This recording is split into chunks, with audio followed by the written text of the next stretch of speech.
صدر محفل، بزرگوں اور دوستوں، بہت طویل مضمون ہے اور یہ مضمون میں سب سے پہلے سپرد کر رہا ہوں کیونکہ کامیاب یہ سیمینار اور اس کا پہلا سیکشن جو ہوا ہے اس کا عملی ثبوت یہی ہے کہ کچھ اس میں تبدیلی آنی چاہیے جو گفتگو ہوئی۔ ابھی آپ نے ایک ذکر کیا پریم چند کا، 1921 میں پریم چند مہاتما گاندھی کی تقریر سن رہے تھے۔ میدان میں جس وقت تقریر سنتے ہوئے سرکاری ملازمین تھے، تقریر سے جب اٹھ کر آئے تو ان کے دوستوں نے کہا کہ کیا محسوس کیا آپ نے، کیا فیلنگز ہے آپ کی؟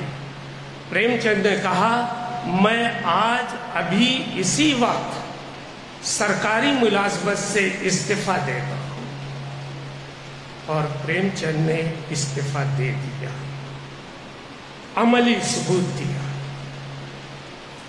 اس ڈائس پر میں نے بھی یہ محسوس کیا کہ ہم اگر جہاں سے ہم گفتگو کا آغاز کر رہے ہیں 1757 سے، سراج الدولہ سے لے کر آج تک، تو کیوں نہ ہم ذرا سے آپ سے نہیں اپنے سے کہہ رہے ہیں کہ خود تبدیلی محسوس کریں۔ بہت ویسی چیزیں ہمارے یہاں کہ آج ہمارے یہاں بھی جو گفتگو ہوئی، ہمارے بچے اپنے بزرگوں سے کیوں نہیں واقف ہیں، علماء کرام تحریک مجاہدین سے کیوں نہیں واقف ہیں، جنگ آزادی میں جو لوگ شریک ہوئے ہیں ان سے کیوں نہیں واقف ہیں؟ قصور کس کا ہے؟ کہیں قصور ہمارا اپنا صغیر کا تو نہیں ہے، یہ کبیر کا تو ہو ہی نہیں سکتا، کہیں صغیر کا تو نہیں ہے۔ قرۃ العین نے کہا کہ ایک ناول میں نے اٹھایا، اور اس لیے بھی میں دوسری مثالیں اب دے رہا ہوں کہ ہمیں دوسرے زاویے سے سوچنا ہوگا جو ابھی میٹنگ یہاں جلسے میں ہوا۔ قرۃ العین حیدر نے کہا کہ ایک بہت اچھا ناول آیا ہے، ایسی بلندی ایسی پستی۔ اس محفل میں بھی اگر کوئی مجھ سے پوچھے اس کا مصنف کون ہے تو میں اردو کے ایک طالب علم کی وجہ سے مجھے بڑی شرمندگی ہوگی کہ جس کے اوپر قرۃ العین حیدر جیسی کہتی ہے کہ میں نے یہ ناول دیکھا اور میں نے سوچا کہ میں اسے الٹا پڑھوں۔ جب پورا ان کا انٹرویو ہے قرۃ العین حیدر کا، قرۃ العین حیدر نے کہا میں نے عزیز احمد کا ناول پورا الٹا پڑھا، تاریخ کو تہذیب کو الٹے زاویے سے دیکھا، حیدرآباد کی تباہی کو، اس کے زوال کو میں نے ایک دوسرے اینگل سے دیکھا، اور مجھے محسوس ہوا کہ عزیز احمد نے جو کچھ کہا ہے شاید اس سے اچھا میں بھی نہیں کہہ سکتا۔ 1757 سے لے کر 1800 تک جو بھی درجہ بندی کی آپ نے بہت اچھی، آپ نے 3 حصوں میں کی، میں اسے 4 حصوں کر سکتا ہوں۔ 1757 سے 1800 تک، 1800 سے 1857 تک، 1857 سے 1947 تک، اور 1947 سے 2022 تک۔ یہی ذکر آیا ہم یہ رونا کیوں روئیں، دوسروں سے ہم کیوں کہیں، ہم اپنے بچوں کو کیسے سمجھائیں گے، ہم اپنے اساتذہ کو کیسے بتائیں گے؟ کبھی ہم نے کوشش کی کہ یہ زمانہ صارفیت کا، یہ زمانہ کتنا ایڈوانس ہو گیا ہے، کتنے لوگ پڑھ رہے ہیں، کتنی چیزیں ہم لکھیں جو پڑھ لیں گے وہ، اس لیے کہ ہمارے یہاں بڑی پابندیاں ہیں۔ یہ چونکہ یہ اسی محفل میں کہا بھی جا سکتا ہے، اسی ڈائس کے اوپر، ناول مت پڑھو، نہیں پڑھیے، افسانہ مت پڑھو، مت پڑھیے، ڈرامہ مت دیکھو، اسٹیج پہ مت ہو، نہیں دیکھیے، فلمیں اچھی نہیں ہوتی ہے، نہیں دیکھیے۔ اپنی نئی نسل کو کس میڈیا سے آپ انٹروڈیوس کرائیں گے، کیسے انہیں بتائیں گے کہ ماضی ہمارا کیسا رہا ہے؟ اتنے طویل مضمون کو ہم رکھ کے جس کی کاپی ہم نے دے دی ہے 22 صفحے کا کمپوز کیا ہوا، کون پڑھے گا؟ اس لیے کہہ رہے ہیں یہ دکھ جتنا درد ہم میں ہے اس سے زیادہ آپ میں ہے، اور آپ سے زیادہ ویسی صاحب میں ہے، تو کیوں ہے یہ درد؟ تہذیب الاخلاق ہم چھاپتے تھے یہ سوچ کے کہ سر سید احمد کا رسالہ ہے اور ماں دیتے ہیں، قیمت 15 روپے، طلبہ کے لیے اسٹوڈنٹس کے لیے 10 روپے، جس پہ ایک رسالے کے اوپر ہمارے ادارے کی قیمت آتی تھی 150 روپے ایک رسالے پہ، اسے بھی نہیں پڑھا جاتا۔ تو کیسے سمجھائیں؟ ہمیں سوچنا پڑے گا آج کے تناظر میں۔ آج کیوں ہے کہ ہر شخص موبائل پہ ہر چیز جانتا ہے؟ آج ہر شخص اسٹیج کے اوپر جو نیوز آ رہی اس سے جانتا ہے۔ تو کہیں ہمیں ذرا سے کمپرومائز کرنا ہوگا، جو شریعت کے خلاف نہ ہو، جو مذہب کے خلاف نہ ہو، جو ہماری تہذیب کے خلاف نہ ہو، اور ہم اسے اس تک پہنچا بھی سکیں۔ ذکر ابھی میں نے ناول کا کر دیا، بہترین ناول اسی موضوع پر آج کے ہی دور میں، کل کی میں بات نہیں کر رہا ہوں، پاکستان کی بات میں نہیں کر رہا ہوں، میں صادق سردھنوی کی بات نہیں کر رہا ہوں، میں خان محمود طرزی کی بات نہیں کر رہا ہوں، میں نسیم حجازی کی نہیں کر رہا ہوں، کیونکہ یہ غیر مسلم نہیں پڑھیں گے۔ آپ کے بچے اور ہمارے بچے کیا پڑھیں گے؟ بہت نہیں پڑھ سکتے ہیں۔ آج کے تناظر میں ابھی اسی دور میں کیا ہم میں سے ہمارے اردو کے اساتذہ جو اپنے بچوں کو پڑھاتے ہیں، کتنے نے جوگندر پال کے ناول کو پڑھا، خواب رو، جس نے انڈمان نکوبار کی تباہی علماء پر اور تحریک مجاہدین پر لکھ دیا۔ کہاں تک کریں؟ کتنے لوگوں نے ایک پولیس آفیسر کے ناول کو پڑھا، پلیتا، پیغام آفاقی، ابھی اس کا انتقال ابھی ہوا ہے، ینگ ایج میں پولیس آفیسر، آئی پی ایس آفیسر، اور پورا ناول بیس کر رہا ہے تحریک مجاہدین پر، علماء کے اوپر جو ٹارچر انہیں کیا گیا، انڈمان نکوبار میں جو کچھ ہوا ہے وہیں اس کی پوسٹنگ رہی، اور 7 سال تک پوسٹنگ میں رہنے کے بعد اس نے ناول لکھ دیا، ابھی کا ناول۔ آج کے تناسب میں دیکھیے، بہت آداب ہیں خانقاہوں کے، سب سے زیادہ کام خانقاہوں نے کیا ہے، صوفیہ کرام نے کیا ہے، یہ میں اس سے پہلے بھی کہہ چکا ہوں۔ اسی خانقاہ کا ایک فرزند، ایک چشم و چراغ جو IRS آفیسر ہے اور خانقاہ برکاتیہ مہررہ کا جانشین ہے، سید محمد اشرف، جب ناول لکھتا ہے، آج کا ابھی وہ ریٹائر ہوئے ہیں، اردو کے طالب علموں نے، اردو کے اساتذہ نے، کتنوں نے ناول پڑھا ہے، آخری سواریاں، جس نے بہادر شاہ ظفر سے لے کر تیمور تک کی ذکر کیا ہے۔ ہم اپنی بات پہنچائیں تو کیسے پہنچائیں؟ کس ذریعے سے، کس وسیلے سے؟ کوئی تو ذریعہ، کوئی تو وسیلہ ہوگا۔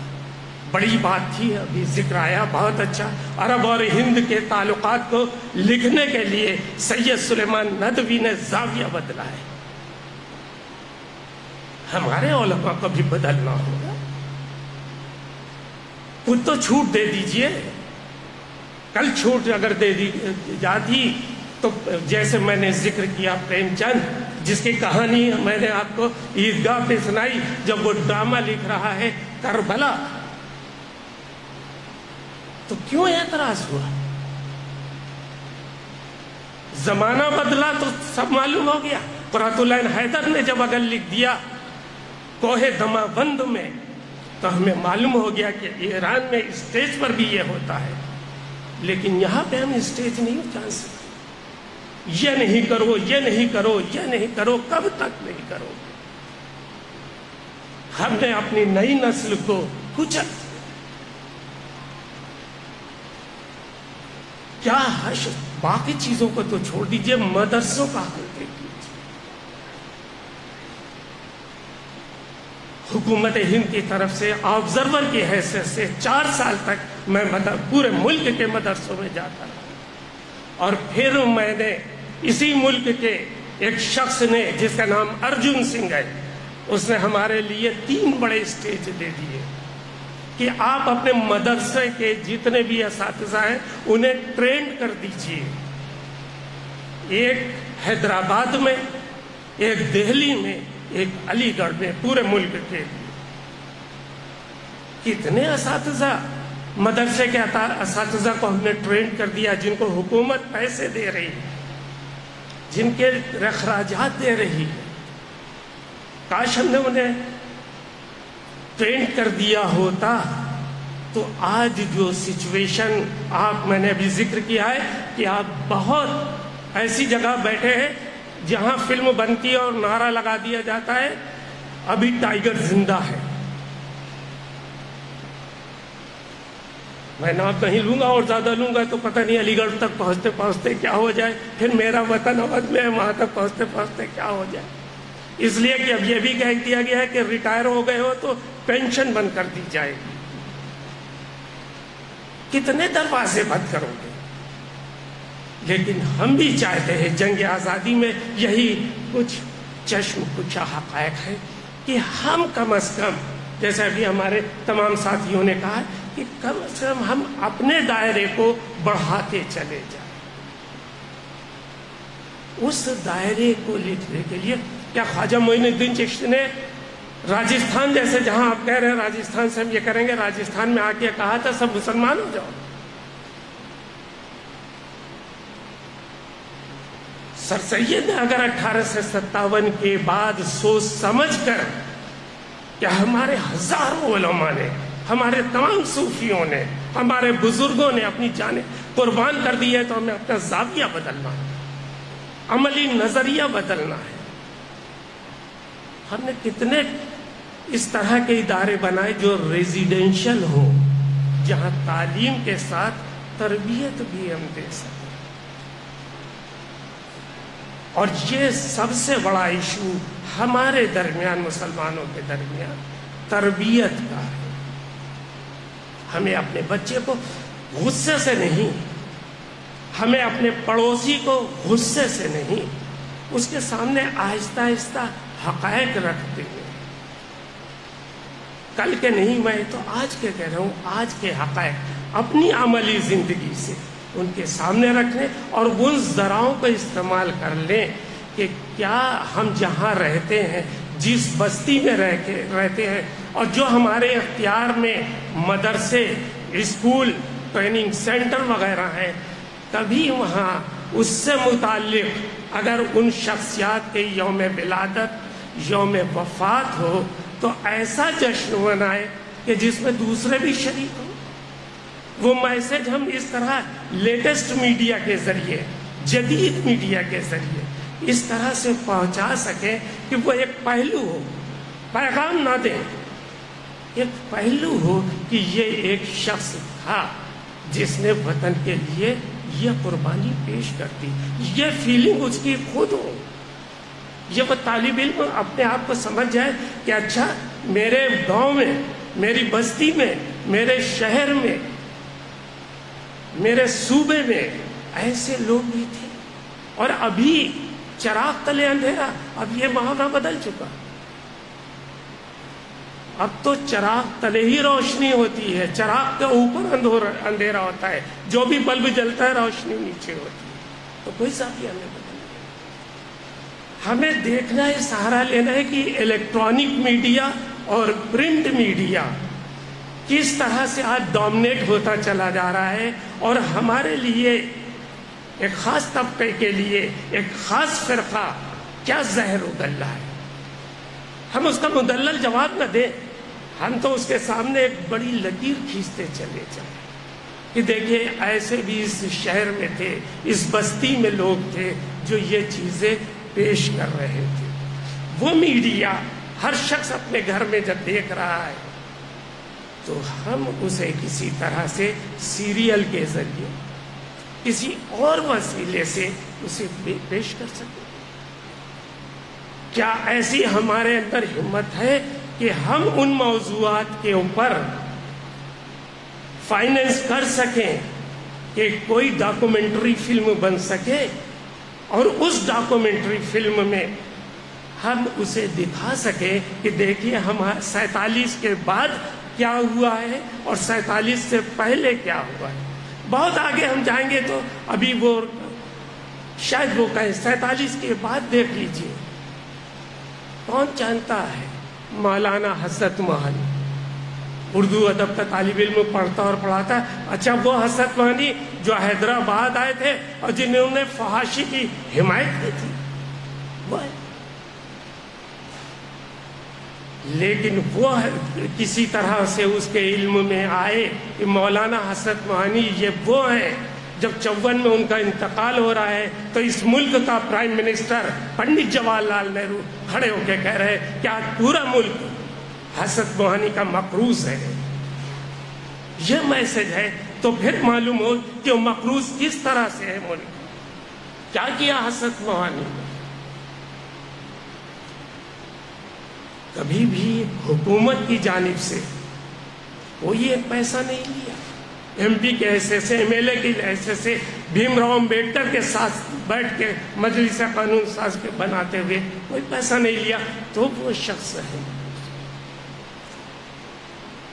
کبھی آپ نے سوچا یہ چیز آتی ہے کہ ہم بیٹھ جاتے ہیں کہ جب کھانا پوری ہو رہی ہے تو آپ اپنی مادری زبان لکھائیے. یقیناً آپ آزاد ہیں، اپنی مادری زبان لکھائیے. دکنی لکھائیے، گجراتی لکھائیے، بنگالی لکھائیے، مراٹھی لکھائیے اگر آپ کی زبان ہے.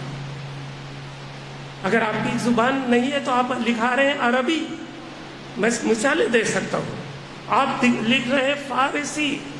جہاں ابوالکلام آزاد جو مکے میں پیدا ہوا ہے اس نے بھی اپنی مادری زبان اردو کہا ہے. تو عملی ثبوت ہم کب دے رہے ہیں؟ اگر ہم بہت کچھ کہتے ہیں تو کون وہ علی برادران، مولانا محمد علی جوہر، مولانا شوکت علی، اچھا دو بھائی تھے.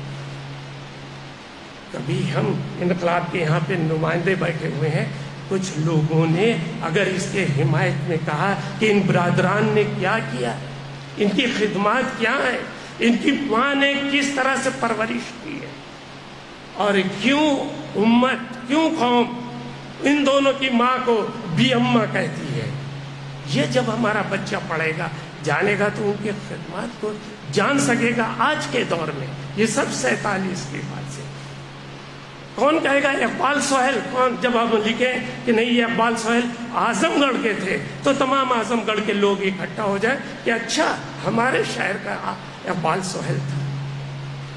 لیکن وہ اقبال سہیل جو جنگ آزادی کی حمایت میں ایک آرٹیکل پبلش کرتا ہے اور حکومت کہتی ہے کہ تم اس کا نام بتا دو ورنہ ضبط کر لیا جائے گا، کر لو. نام نہیں بتائیں گے. یہ معاہدہ ہے، یہ کمپرومائز ہے ہمارا. یہ حسرت موہانی کے ساتھ. تو یہ چیزیں مولانا، پہلے ہی لفظ آ گیا، معاف کیجیے، مولانا کہاں سے ڈگری حاصل کی تھی حسرت موہانی نے؟ نہ عالم تھے، نہ فاضل تھے، کچھ نہیں تھے. ہائی اسکول میں ٹاپ کرنے کے بعد علی گڑھ آ گئے تھے، اور علی گڑھ میں جس طرح سے آئے اس کے اوپر لکھا جاتا ہے کہ کڑھا ہوا کرتا اور کڑھا ہوا پاجامہ، ٹوپی لگائے ہوئے، ہاتھ میں پاندان لیے ہوئے، پیچھے ملازم لوہے کا باکس اور چھتری لیے ہوئے. اور ایک شخص کہتا ہے ارے یہ کون آ گیا؟ یہ تو ایک بہت ہی ہمارے لیڈر کے اوپر کمنٹ کر دیا گیا کہ ارے یہ تو خالہ جان آ گئی. خالہ جان وکٹوریہ گیٹ سے اندر آتے ہیں اور جب وہ پڑھتے رہتے ہیں، جب سارے انٹروڈکشن سے جو لوگ علی گڑھیا نہ جانتے ہیں آگے نکل گئے اور یہ ہوا کہ اب سالانہ جلسہ ہو رہا ہے، تو سالانہ جلسے میں جو تقریر کی تو وہی جس نے خالہ جان کہا تھا اور جس نے نظم مرزا بھویا لکھا تھا، اس کا نام ہے سجاد حیدر یلدرم، قرۃ العین حیدر کے والد، علی گڑھ مسلم یونیورسٹی کا پہلا رجسٹرار اور ترکی ادب کا ماہر. وہ ٹائٹل دیتا ہے اسی مرزا جس کو اس نے مرزا بھویا کہا ہے، اور جسے اس نے کہا کہ یہ خالہ جان ہے، وہ کہتے ہیں یہ تو مولانا ہے. مولانا مینس عالم ہے، یہ سب کچھ جانتا ہے. ڈگری سے نہیں، آج ہمارے پاس انبار ہے ڈگریوں کا، لیکن ہم ان چیزوں سے الگ ہٹتے جا رہے ہیں۔ تو ہمیں اپنے بچوں کو کیسے اخبار کے ذریعے، یعنی دونوں میڈیا، الیکٹرانک اور پرنٹ دونوں میڈیا کو آپ سامنے رکھیں، فلموں کو اپنے سامنے رکھیے، ہر وقت میسج آپ بھیجتے رہتے ہیں، اس دن آپ بھیجیے کہ آج فلاں تاریخ ہے، آج ہمارے محلے کے اس فلاں شخص کے اوپر ہے، تھوڑی سے تو جشن کریے۔ آج جو جشن منائے اس کا ایک پمفلیٹ تیار کریے، اس کو گھر گھر کم از کم پہنچوا دیجیے، وہ ردی میں ڈال دے گا، کبھی تو وہ تحقیق کرنے والا، ریسرچ کرنے والا وہ نکال کر لائے گا۔ تو یہ چیزیں کسی طرح سے اگر ہمیں معلوم ہو، خلافت موومنٹ کے اوپر اگر بات کریں گے تو کیوں خلافت موومنٹ کا تو سب سے بڑا فالوورز، سب سے آگے بڑھنے والا مہاتما گاندھی تھا۔ ہمیں مہاتما گاندھی کو عزت و احترام دیتے ہوئے کیوں ناتھو رام گوڈسے نے گولی ماری؟ ہمارا بچہ کیا ہمارا استاد کو بھی نہیں معلوم؟ اگر ہم ایسے بزرگوں کا مذاق اڑا دیں گے تو پھر ہم کس کی حمایت کریں گے؟ ہمیں کہیں نہ کہیں 1947 نہیں بلکہ آج کے بھی تناظر میں دیکھیں، آج بھی ہم کسی لیڈر کو اس لیے نہیں سمجھتے کہ ہم سوچتے ہیں کہ ہمارا لیڈر کیسا ہو، خلفائے راشدین کے عہد کا ہو، اور ہم کیسے ہوں جو ہر وقت بجلی کی چوری کرتے ہوں، وغیرہ وغیرہ وغیرہ۔ تو یہ تضاد ہماری پوری تاریخ اس چیز سے بھری ہوئی ہے۔ تاریخ کے تاریخ پہلو پہ نہ جائیے، تاریخ کے روشن پہلو پہ جائیے، اور اس طرح سے احساس ہم دلائیں اپنے بچوں کو، نئی نسل کو، کہ بہت ہو چکا بیٹے، اب ٹھیک ہے، آج نہیں لیکن آج تو خوف محسوس ہوتا ہے۔ کل جو ہم آ رہے تھے کہ جمعے کا وقت، فلائٹ کا وقت، اس سے پہلے تو بہت انداز سے اپنے ساتھیوں کے ساتھ نماز ادا کرتے تھے، اور وہ بھی جمعے۔ اب ہر جگہ کیمرے لگے ہوئے ہیں۔ صغیر صاحب ابھی بہت ذمہ داریاں ہیں، سوچ رکھا ہے تم نے، اس لیے آج سے نہیں کہ بہت سی پلاننگ ہے، بہت سے منصوبے ہیں، سب فیل ہو جائیں گے۔ جب فیل ہو جائیں گے تو لاہ عمل تبدیل کرنا ہوگا۔ یہ ہمارے نبی حضور صلی اللہ علیہ وسلم نے بھی کیا۔ جو جنگیں ہیں وہاں پہ دیکھ لیجئے کس طرح سے تو جب ہمارے حضور کر سکتے ہیں، ہمارے آئیڈیل تمام بزرگ کر سکتے ہیں، تو ہمیں بھی کہیں سوچنا ہوگا، ہمیں بھی قرۃ العین حیدر کی طرح یہ سوچنا ہوگا کہ ہم کیوں نہ آج سے شروع کریں۔ آج ہمارے لیڈر کون ہیں؟ آج ہمارے اچھے لوگ کون ہیں؟ آج ہمارے اچھے اخبار کون ہیں؟ آج ہماری میگزین کون ہے؟ آج ہم سے باتیں کرنے والے کون ہیں؟ ہم کہاں تک اپنا میسج پہنچا سکتے ہیں؟ اس کو پھر ہم پیچھے لیتے چلے جائیں۔ جتنے بیک پہ ہم جائیں گے، 47 سے ختم کر کے 1800 تک لے آئیں، 1857 سے لے آئیں، یا سراج الدولہ، بلکہ سراج الدولہ کیا ہم اور آگے لے جائیں۔ ورنہ جتنا آپ ماضی کی طرف جا کے صرف اسی کو ہائی لائٹ کرتے رہیں گے تو پھر ہتھ کنڈے دوسرے استعمال کیے جاتے ہیں۔ آج کو ضرور اپنے سامنے رکھیے، آج کی ضرورتوں کو ضرور سامنے رکھیے، آج کے ذہن کو ضرور سامنے رکھیے، اور آج کی فیسلٹیز کو بھی اپنے سامنے رکھیے۔ اس تناظر میں اگر ہم کچھ کہیں، کچھ لکھیں، کچھ پیش کریں تو شاید ہم اپنے میسج کو آج اور آنے والے نسل تک آسانی سے پہنچا سکتے ہیں۔ اسی پر میں نے پورے 22 صفحے کا یہ مضمون رکھا ہے، انشاءاللہ چھپے گا اور بہت خوب ہوگی۔ مجھے بہت اچھا لگا اس پلیٹ فارم پر آ کے، اور یہاں بھی صدارتی تقریر آپ کی سن کے، اور اس طرح سے کہ واقعی ایسا نہیں ہے، یہ ہماری جنریشن، ہمارے دور کی جنریشن بہت بے چین ہے، بہت کچھ کرنا چاہتی ہے۔ انہیں بھی اگر ہمارے بزرگ، آپ جیسے لوگ تھوڑی سی اور رہنمائی کر دیں، رہبری کر دیں کہ ایسے ایسے پڑھو، ان چیزوں سے گریز کرو، تو شاید ہم لوگ بھی کامیاب ہو جائیں۔ بہت بہت شکریہ۔ سنشائن ہربل لے کر آیا ہے مایوس شادی شدہ مردوں کے لیے ایک نایاب نسخہ 100% اثردار اور طب نبوی سے تیار کردہ آیورویدک دوا، ساتھ ہی موٹاپا کم کرنے اور وزن بڑھانے کے لیے بہترین نایاب نسخے، علماء کرام کے لیے کاروبار کرنے کا سنہرا موقع۔ مزید تفصیلات کے لیے ابھی کال کریں۔ چوکو اسٹار اعلیٰ کوالٹی کے عمدہ لذیذ چاکلیٹس، علماء، حفاظ اور تجارت کرنے والوں کے لیے بہترین موقع۔ چوکو اسٹار اورنگ آباد۔ مزید تفصیلات کے لیے ابھی کال کریں۔